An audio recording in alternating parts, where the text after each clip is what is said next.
Hi everyone and welcome to this new video. In this video we continue the Active Directory Exploitation series and specifically this video will focus on the DCSync attack. So this is a well-known attack. In this video we will discuss what is DCSync attack, how to configure a vulnerable environment in order to test out this attack, how to exploit it using Mimikatz, and finally, at the end of the video, I will show how to enumerate for this kind of attack using bloodhound. So it will be a very quick bloodhound introduction. In a future video, I will go more in depth into the tool. As always, I hope the video is interesting. I hope you get something out of it. If you want to support my project here on YouTube, you can subscribe to my Patreon, which will give you access to a private Git directory with all the notes for this series and for the other content that I produce. Thank you very much for the support and enjoy the video. So we can start by discussing, okay, what is this DCSync attack? So the DCSync attack is a technique used in post-exploitation scenarios in order to extract sensitive data from an Active Directory domain by abusing the Active Directory replication feature. Remember that in a complex Active Directory environment, basically we don't have only one domain controller, we have multiple domain controllers. Now these different domain controllers are synchronized with respect to the data of the domain, right? And to perform the synchronization, this AD replication feature is used. It means that there is no special domain controller, they all share the same responsibility and role, and therefore data is replicated among the different domain controllers. So there is this replication going on, and this feature determines how domain controller synchronize data between themselves. This of course helps with respect to possible faults in one domain controller to not compromise the entire domain data because it is replicated in other controllers. Now the DCSync attack, so let's think about the term DC domain controller sync, so synchronization, tricks a domain controller into thinking that the attacker is another legitimate domain controller that needs replication data. Basically, we are using the replication data feature, which is used to guarantee the availability of the services. We are using it in a malicious way. So we need to have special permissions for doing this, but if we have those special permissions in a post-exploitation scenario, we can extract a lot of useful data like this.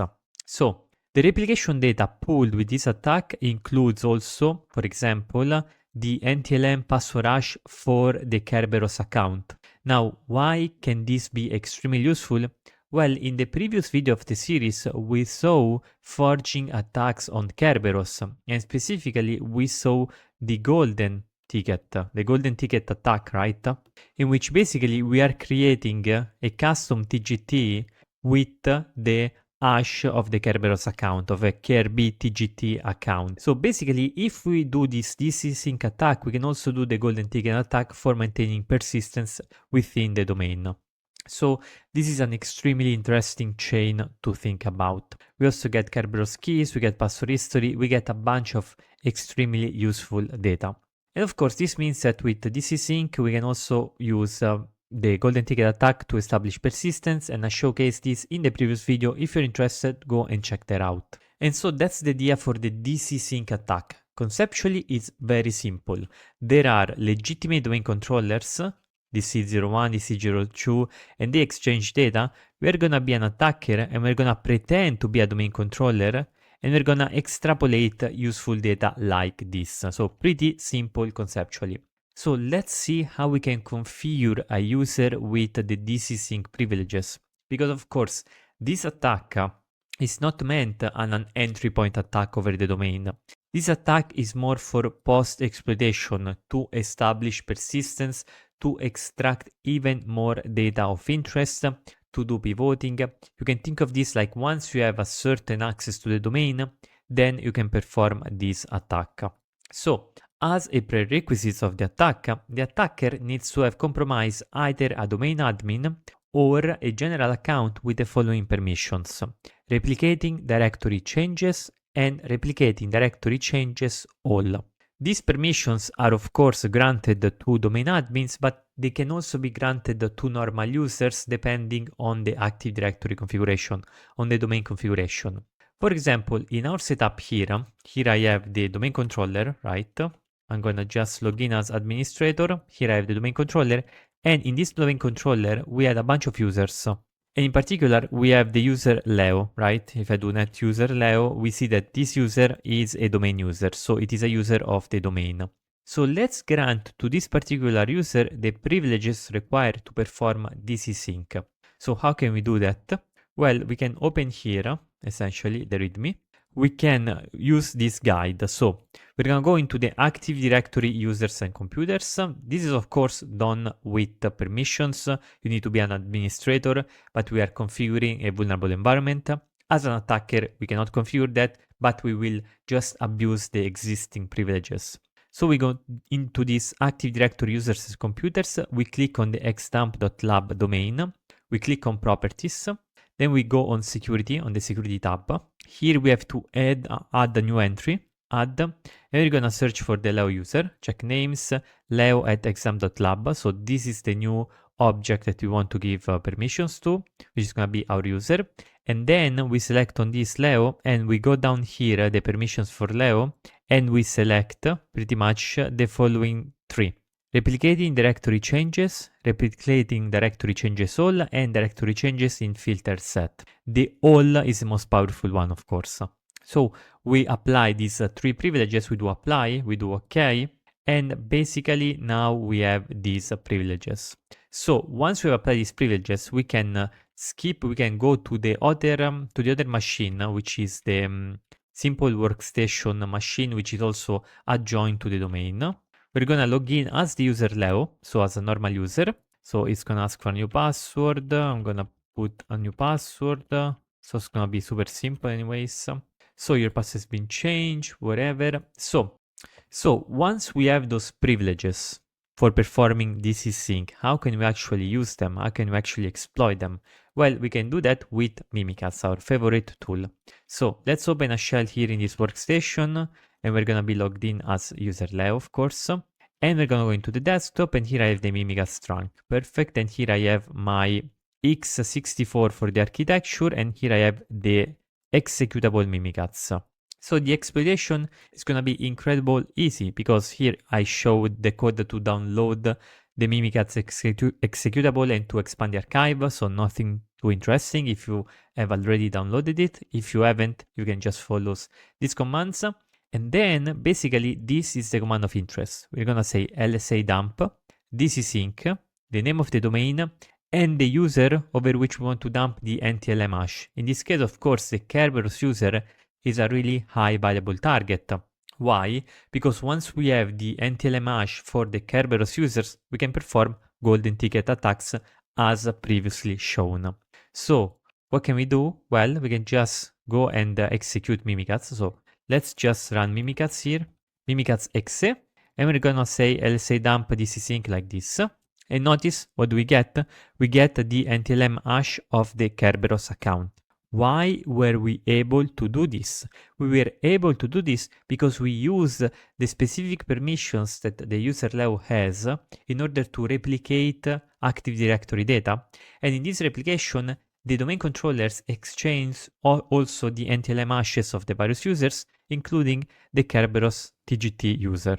So this is a very powerful technique, we can say. For example, let's say that I remove these permissions, right? So I'm gonna go into user, Active Directory users and computers. I'm gonna go into properties, into security. I'm gonna remove them from Leo, like here. I'm just gonna remove these things. I'm gonna remove them. I'm gonna do apply. Then I go back to the workstation and I do it once again, the exploit. Notice now that it does not work. It does not work, of course, because the user does not have these privileges. Because we cannot perform a DCSync, therefore we're gonna get an error. And so this is the way we exploit it. It's extremely, extremely simple. Nothing really amazing. It's just basic Mimikatz command. I'm gonna put them again though, because we will see how to enumerate them with bloodhound. So I'm gonna do apply, okay. Let's go back to the workstation and let's execute it again. Now it works again because we have given once again the permissions, and here we get our NTLM hash for the Kerberos account. And so this was how to exploit it. Extremely simple. Here you can put, of course, any username of the Active Directory domain, and this is extremely powerful. And now let's see how we can enumerate a vulnerable configuration using Bloodhound. Now, Bloodhound is a complex and very useful tool in the context of Windows and Active Directory penetration testing and red teaming activities. I will make a specific video on the matter explaining all of it.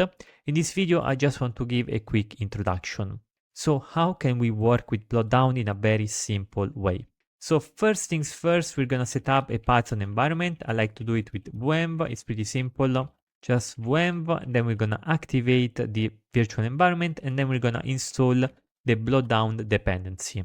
So here is gonna install all the Python file, and at this point, basically, we have our installation.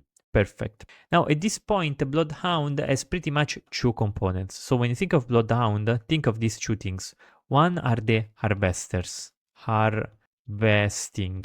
Harvesting is interacting with the domain controller, with the Active Directory domain, in order to extract configuration data and useful data. And then there is the GUI, which is used to analyze the data. To analyze the data in order to find misconfigurations, in order to find attack vectors, in order to understand, okay, how can I attack this specific domain? So before you go to the GUI element, you need to harvest the data. And there are different harvesters like implemented in different languages that work slightly different. In this case, we're going to use the Bloodhound Python. So we're going to use it as follows. We're going to say the user, the password of the user, in this case I have to add a 4, the IP of the domain controller, and the name of the domain, and just going to say all to extract all the data and zip to create a zip file. So once again, extremely simple. Of course, it does require to be authenticated to the domain, but as you can see here, we extracted this data. And of course, Leo is not a high privileged user in the domain, but it is a good enough information for now. And so we have this .zip. Look at this. This .zip with the date and the bloodhound.zip. If we open it, it's going to have a bunch of different JSON files, and each of these JSON files contain different informations extracted from the domain, like organizational units, GPOs, computers, users, groups, containers, and things of the sort. Anything that is meaningful to extract from a Windows and Active Directory setup. So this is the harvester. We can also run it with administrator, but in this case, we don't really need that. And so here we get our output. Now at this point, we want to visualize the data. How do we visualize the data? Well, we can use the Bloodhound GUI, of course. So we can actually, in Linux, for example, let's say that we're working in Linux, we can download the following tool, Bloodhound CLI. In this case, I'm going to download the Linux AMD 64 because it is the 64-bit version for my particular architecture. So as you can see here, I've downloaded this Bloodhound CLI. I'm going to untar it, basically. And I'm going to do the Bloodhound CLI install. So this is sort of like a single binary installer that installs all the Docker compose and all the Docker containers necessary to work with Bloodhound. So it's pretty simple. It's just, you just download it and you say install, and it does all the work on its own. And then afterwards, it's going to start automatically the GUI. So we just have to wait a little bit. And if it doesn't start automatically, you can just do Bloodhound CLI containers and start. So after this setup, which really didn't take that long, it says Bloodhound is ready to go. You can log in as admin with this password. You can get your admin password by running Bloodhound CLI config, get the full password. Finally, you can access the Bloodhound GUI at http localhost 8080 we login. So what can we do? Well, we can go into the localhost, into this particular URL. It's gonna copy and gonna paste it here. And it's gonna log us here. We're gonna write admin as the email address, as the username. And this is gonna be the password. It's gonna say to require a new password. So we're gonna paste once again the expired password. And then here I'm gonna put a simple password 123 password. And I'm gonna set up the new password. So at this point, we can work with the bloodhound GUI. Now, of course, to work with this GUI, we need to upload the data that was previously harvested. So how can we do that? We can just go into here, we can click on Start Uploading Data, File Ingest in the administration, here, File Ingest. We can say Upload File, and we can select that zip that was created by the Python script. And specifically, I'm referring to this one, 2025 05 10 15 42 blah blah blah bloodhound.zip, so that particular file. And so here I've selected the file, I'm gonna say upload, press upload to continue, and it was uploaded, and now it is being ingested by the bloodhound GUI. It uses Neo4j as the database, but basically the idea is that once the data has been ingested and processed, we can start to explore it by using queries. We can sort of like navigate into this graph of information. So bloodhound uses a very critical computer science data structure called a graph. Now, what is a graph? Well, a graph is a mathematical structure made of two elements, which are nodes and edges. So nodes can represent entities within the context of our that we're working with. For example, in Active Directory, a node could be a user, or could be a computer, or could be a group of users, or could be a particular domain, like any sort of entity. And then you have edges, where edges represent relationship between different entities. For example, a user could have a specific permission over a specific domain.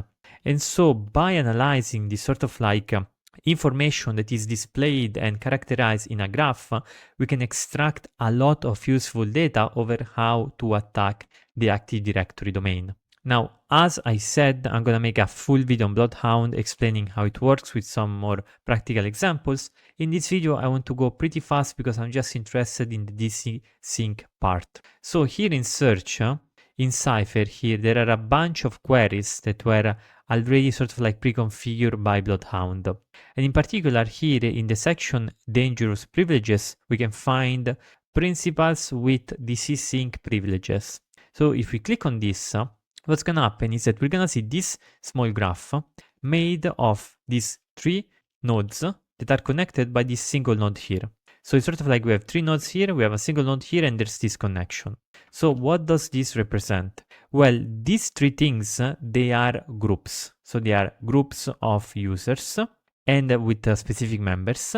So if we check the members, for example, we can see the members, but in this case, we're not interested in the members. We're just interested in the query itself. So we have three groups of users and permissions over the domain. It means that these groups have this particular permission over the domain. And for example, the permission here is all extended rights, or generic all, or all extended rights. So that's pretty much the idea. And here, the idea is that if you have these permissions, you can perform DCSync attacks. DCSync attacks, and if you belong to one of these groups, you can perform DCSync attacks thanks to the presence of these permissions. And this node instead represents the entire domain. So it represents the domain with all the users, groups, and things of the sort. And the query that we did is the following one, the one that you see on the top left screen. So it has this kind of rules. It's gonna match any base principal, and here with the colon base, it means any security principal. So any entity that has permissions over the domain, and is gonna match any connection between a principal and the domain that has the following permissions. So in this case, it would be DCSync or all extended rights or generic all. So basically we're matching over these three different permissions with OR, which means either one of those, and we match the nodes basically. And we just return all these users, and we limit to 1000 because we do not want to have too many nodes. In this case, the domain is extremely limited, so this is not really a problem, but if you have to analyze a real production Active Directory domain, you're gonna have a lot of different nodes, and so this becomes important. Now, in our case, however, notice that we do not see the Leo user here. Why we do not see that? Well, because actually Leo user does not have these permissions. It has slightly weaker permissions, And specifically, another query that actually captures the allow user is this one. So notice that here we're just gonna remove these three things and we're just gonna put get changes all. We do run, and notice now that we got the allow user. The allow user, the administrators, and domain controller. Actually, I guess we can put the previous ones, and here we can add get changes all, like this. And here we get the previous ones, and we get also the allow user. This is because all extended rights generic all are more powerful than get changes all. They also include the get changes all, but they are more powerful. And so basically with this, we see that, okay, the allow user can actually perform DCSync over the domain. And this is like a first way in which basically you can see that bloodhound is used in Active Directory. Of course, here you have a lot of different queries. You can have, for example, all Kerberos-stable users. And in this case, remember that in the video that I showcased about Kerberos and things like that, we had to create these users. So we have Kerberos, we have Leo, and there is this SVC app service. And basically, these are users that you can Kerberos because of the way that they are defined with respect to the Kerberos. And indeed, in the query, you're going to match users where u.asSMP is true. And as SMP stands for as a service principal name. So these are users that are Kerberos-stable, and within the Kerberos-stable user with most admin privileges, in this case we don't have Kerberos-stable users with admin privileges. We also can search for as rep-stable users, so users that do not require pre-authentication, and look at this, the query is u.don't-rec pre-out, so don't require pre-authentication is true, and here we have this as rep user. So with this, we can sort of like make quick queries to explore the information over an Active Directory. But as I said, it's not really interesting to us in this video. In this video, I just wanted to showcase how you can find a really simple query. You can write a really simple query that will match that will make you understand that the user Leo can actually perform DCSync over the domain. And basically this query will search all paths such that a node of type base, which includes all security principal, has a relationship of type getChangesAll to a node of type domain. And here we are returning the path. So from one entity to another through this relationship. So this is like a very quick, I can say, taste of Bloodhound. In the future, we will explore it more.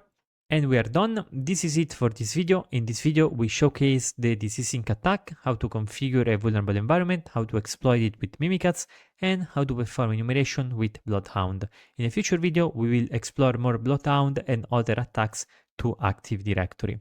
As always, I hope the video was useful and interesting. I hope you got something out of it. If you want to support my work, feel free to subscribe to the Patreon. It's gonna help me very much to continue posting interesting content, and see you to the next video. Thank you very much if you choose to do that. Regardless, see ya to the next video.